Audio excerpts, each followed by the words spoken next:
Usually when we talk about examples, as we are doing this month at Lakewoods Drive, we're talking about positive examples. But there are negative examples also, and I want to emphasize one of my favorites here this afternoon. I want to talk about Laban, who, of course, becomes the father-in-law of Jacob, one of my favorite heroes of the Bible. Jacob is on the run from his family, from Esau especially, his brother. We mostly know the story, I think, of Jacob and Esau and the problems that Jacob ran into there, largely of his own making. And he finds his way to Haran, where his mother's family is, and he is hopeful of making a life for himself there. And almost immediately, he runs into a young woman named Rachel and falls in love with her, meets the family, and of course, he makes a tremendous impression. Previous to this, when he meets Rachel, he is able to move a guard stone, a cover stone, off of the well there at Haran that three shepherds apparently ordinarily were tasked to do. So Jacob is quite a figure, I guess you would say, a man worth marrying. And Rachel is very much inclined to go along with this, and Laban is too. And especially at the terms that Laban is going to provide here, rather advantageous for Laban, I would venture to say. In verse number 16 of Genesis chapter 29, we read, "Now Laban had two daughters. The older was named Leah, and the younger was named Rachel. Leah had tender eyes, but Rachel was shapely and beautiful.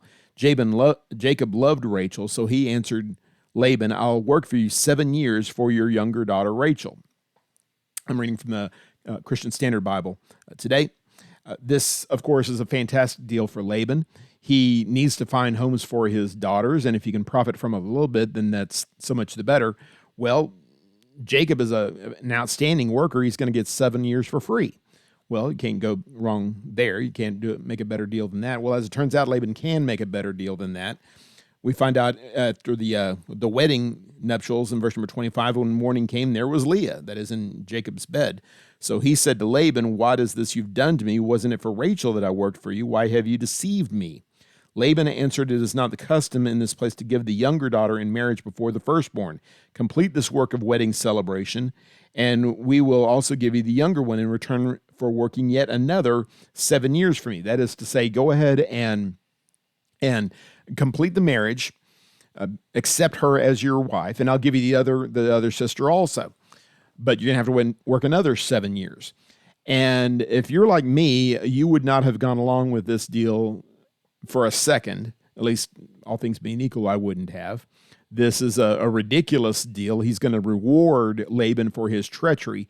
Some have suggested, and I think that's a good point, that Jacob may see this as a little bit of comeuppance from God. If you remember, Jacob has not acted entirely with honor and honesty to this point.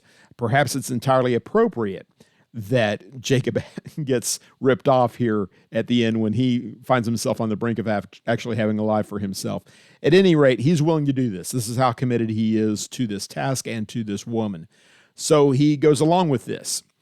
And I want to use this as an example of Laban providing for his daughters, but providing in a way that is inappropriate, you might say. There is a certain attitude among some people, you might say, of get the job done, by all means necessary.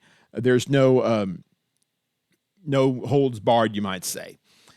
Is there a place for integrity? Is there a place for showing character, for demonstrating holiness in these things? Well, I don't know that Laban is necessarily opposed to those kind of things, but he's not going to let him get in the way either. And it's an example here of how we can take a task upon ourselves that is a noble task, a God-given task, in fact, but a lack of character on our part can result in us pursuing that task in a way that is really despicable and unworthy of us and unworthy of the children of God. This is a lie, basically. I suppose you could come up with other words for it, but that's what it is, basically. Laban lies and cheats Jacob in this process, and in so doing gets exactly what he wants, exactly what he thinks he needs.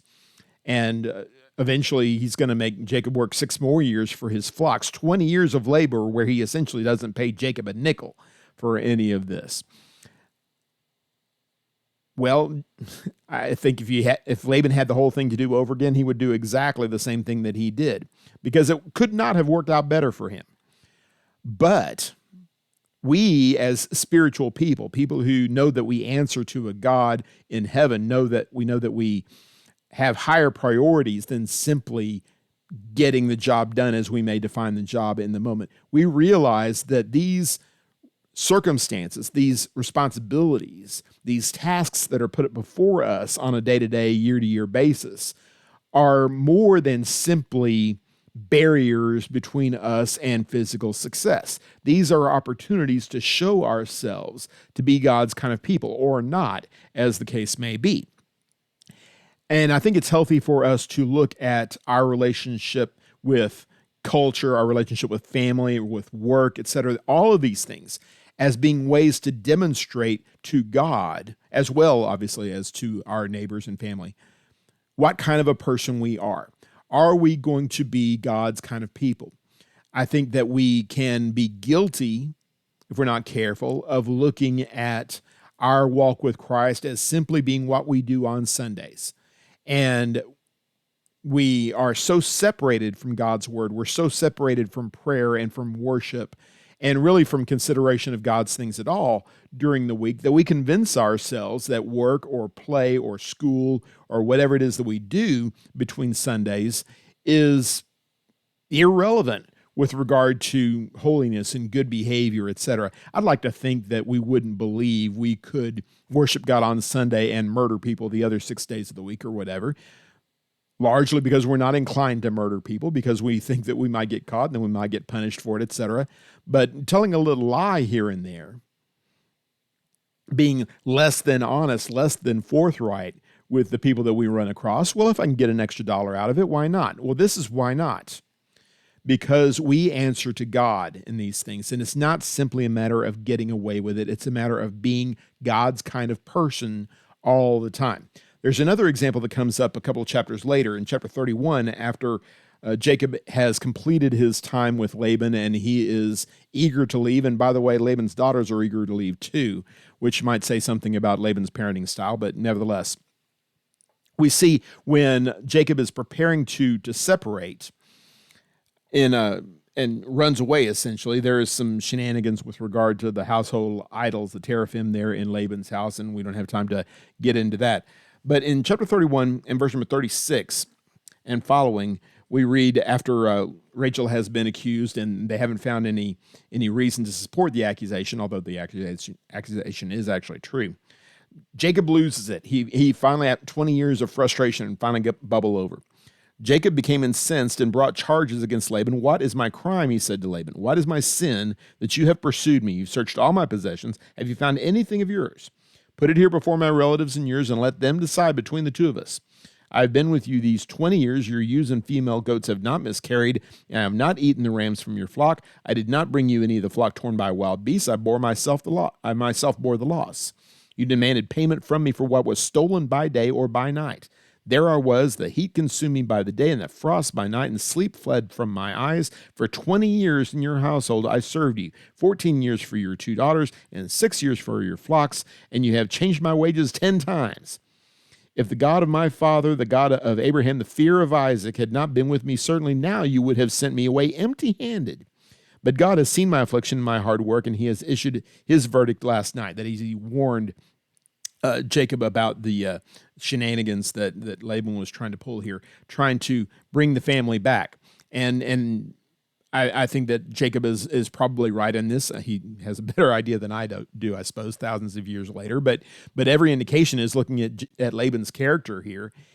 He's going to kill Jacob and take his daughters back and start all over again, or else impose slavery onto Jacob and force him to return, etc. This has been a nightmare to Jacob here. And if we're going to believe Jacob at his word, and I think we should, with regard to his work ethic, Jacob goes way above and beyond anything that should have been expected of him as a worker, that he labored, again, day and night. Whatever was stolen, he had to repay. Whatever was injured, he had to repay. That's not typical for shepherds. That's not typical, certainly, for family members. But that's what Jacob did. either because he felt compelled to or because Laban required it of him. And this changing his wages 10 times is probably a figure of speech. The idea of doing something 10 times comes up elsewhere in the Bible also. The idea basically, every time I turn around, you're changing the conditions, you're changing the rules, you're changing the game plan. We have a little bit of that in the story with regard to whether Jacob was going to take the striped sheep or the solid colored sheep or whatever. But essentially what he's saying is, you set me up for failure over and over again, and God blessed me anyway. God managed to give me great riches because of my good work and because I put my faith in him, not in my father-in-law by any support, by any stretch of the imagination at all. And again, we go back to relationships here. If you want to look at Jacob simply as a worker in Laban's sheepfold, obviously he's more than that, but he can be an example here of how we deal with people who answer to us, our coworkers, our subordinates, etc. There are people who have the ability, because of their job, to, you might say, look down their nose at someone else. They have a position of authority, teachers, law enforcement, the boss on the job, the head honcho in the office, the CEO or whatever. There is an opportunity sometimes for the higher up to view the lower down, if that is an expression, with some degree of contempt, with dismissiveness, with basically cheating. And that's what Laban has been doing here. And all the while, claim all the credit, take all the glory, etc., for being the one who got the job done, who managed things. I just read a couple of books by the author of the Dilbert comic strip, Scott Adams. And there's a lot of cynicism in Dilbert. I don't know if you've read Dilbert before, but the idea that the boss is just going to hang around and somehow not set fire to the building and take credit for everything that the people have done, etc. It's a very common trope. I don't know exactly how frequently that happens in the world, but it happens too often. It certainly does happen sometimes. We cannot be that kind of person.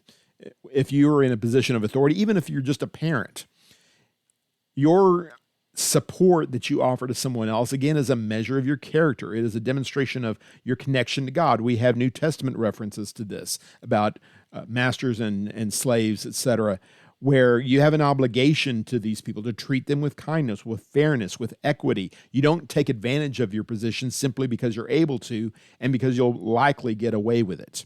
Supporting labor, supporting your workers means not cheating them. At the very least, it means not cheating them.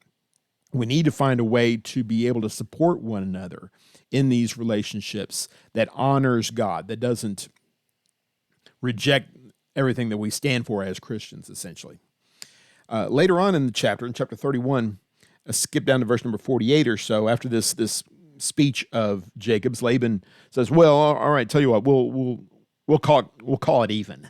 We'll make peace, essentially, which is a rather generous thing, I think, for Laban to say. Verse 43, he answered, the daughters are my daughters, the sons my sons, and the flocks my flocks. Everything you see is mine, but what can I do today for these daughters of mine or for the children they have borne? Come now, let's make a covenant, you and I.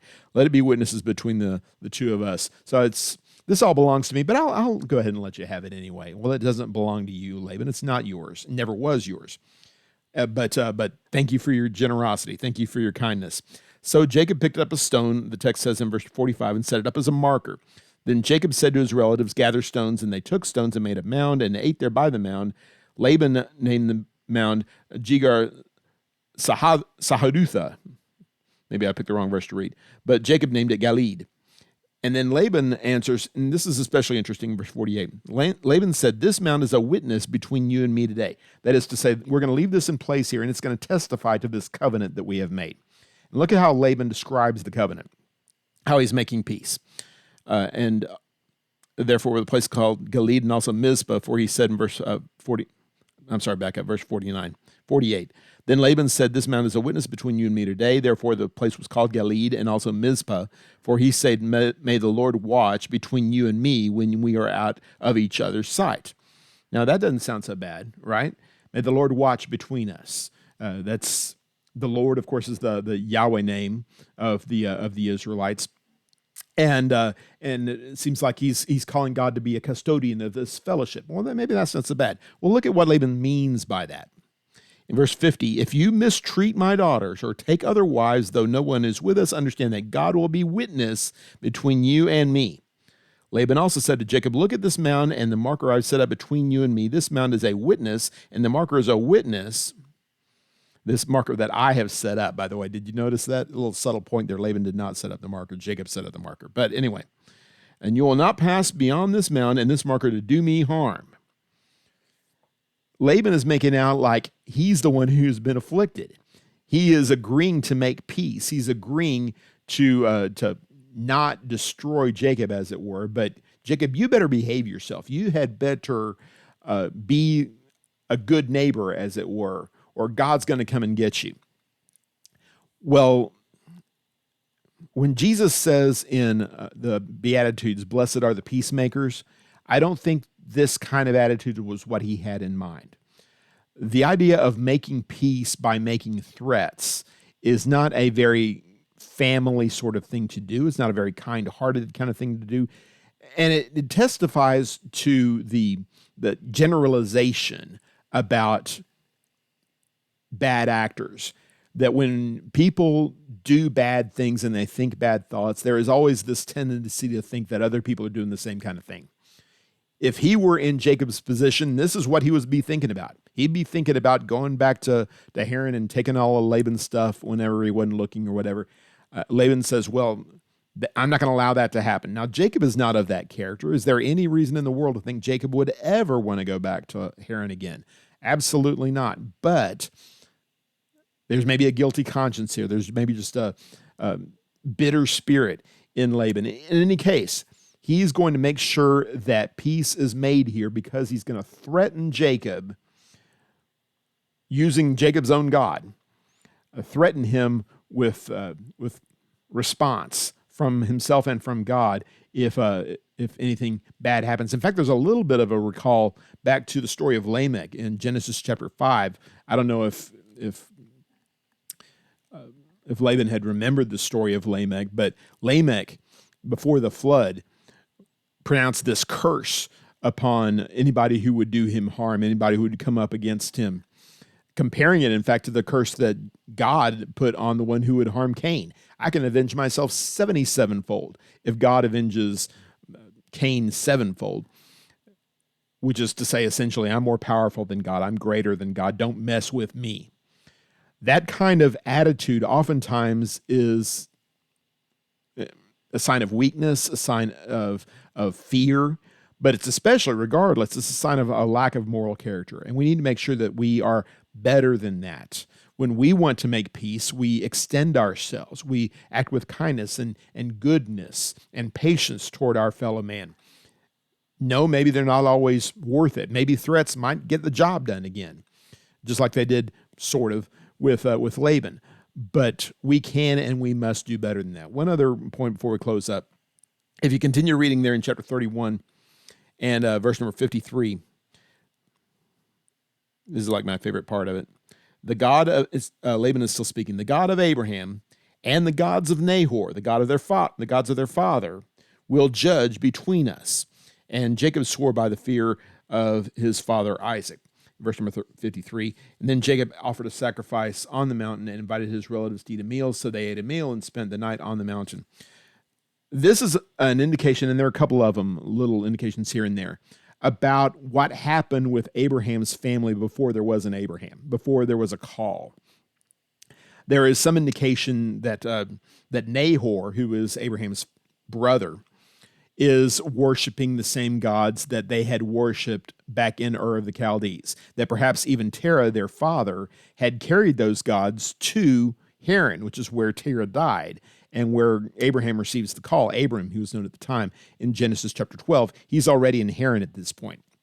So it would appear, in fact, it's pretty clear to me, that Nahor is kind of bridging the gap between these things. He is offering up this oath, and he is acknowledging the God of heaven. He's acknowledging the God of Abraham, the God of Isaac and Jacob. It's not that he's opposed to Yahweh, but he's also swearing by these other gods too. And the name that Jacob has here for God is interesting. This is the second time it's come up, the fear of Isaac. It's mentioned also back in verse number 42. The God of my father, the God of Abraham, the fear of Isaac is the way that he describes the God that he worships. The fear of Isaac, the one that my father feared, the one that I grew up with, the one that I encountered at Bethel. That's a story that we haven't touched on here, where we saw the ladder that went up into heaven, etc. This has become Jacob's God also. Eventually, the God that's going to change his name, that's going to give him a nation, that's already blessed him tremendously in Haran against tremendous circumstances. Fearing God means honoring him not just above all others, but at the exclusion of all others. Now, I don't know how many idolaters are out there, literal idolaters, listening to the sermon today. I think it's much more likely that we have a more conventional and a more figurative idol that we're worshiping, the idol of entertainment or the idol of money, or ultimately the idol of self, because that's really what they all are in a nutshell. Can we fear God and yet give ourselves everything that we want? Can we fear our God and fear these other gods also? The fear of Isaac, the fear of Jacob, the fear of the Lord God of heaven has to dominate everything that we do all the time. And again, and we touched on this before, the idea that you could honor God while you're honoring these other gods just doesn't make any sense. You're in or you're out, as the saying goes. Covetousness is as the sin of idolatry, Paul writes in Colossians chapter 3, verse 5. And we need to remember that in these, especially in this nation that we live in, where we are very prosperous compared to other nations, compared to other times, etc., we have a great deal of comfort, and we can become dependent on that. We can start taking it for granted that we're somehow owed these things, or even better, owed what our neighbor has that may be more than what I have at the moment. That's not the fear of God. The fear of God drives us to trust in him, as Jacob has done to this point, maybe not as consistently as he could have, or as consistently as he should have later on in his life even. But as a rule, Jacob trusts, as his father and grandfather did before him, that his way would be safe, that God would take care of him, and that ultimately this communication to heaven would be solidified and finished. Not in this life, but in the life to come. That's the nature of the promise that was given to Abraham, Isaac, and Jacob, that all the nations of the earth were going to be blessed through them and ultimately made into this great nation and given this great land. And beyond that even, as Hebrews chapter 11 points out, seeing the fulfillment of all these things in spiritual realms, seeing that God would accomplish even greater things for his people than is possible to see in this life. That's what Jacob was willing to trust in. Pardon, that's what he was willing to count on. That's the nature of the fear of his father Isaac. And that needs to be our fear also. We need to have confidence that whatever happens in this life, we can trust in God, know that God is watching over us, whether we're on the run for our life, whether we are old and alone, whatever circumstance we might be wanting to talk about. God is going to be with us and take care of us and watch over us and provide for us in ways that sometimes we won't even notice, let alone appreciate, but that are very real and that ultimately will connect us to heavenly realms. Thank you very much for listening and following along. I hope that this is a blessing to you. I hope that you can learn from this example and many others and be the kind of Christian that God would have you to be at all times. Thank you for listening. God bless.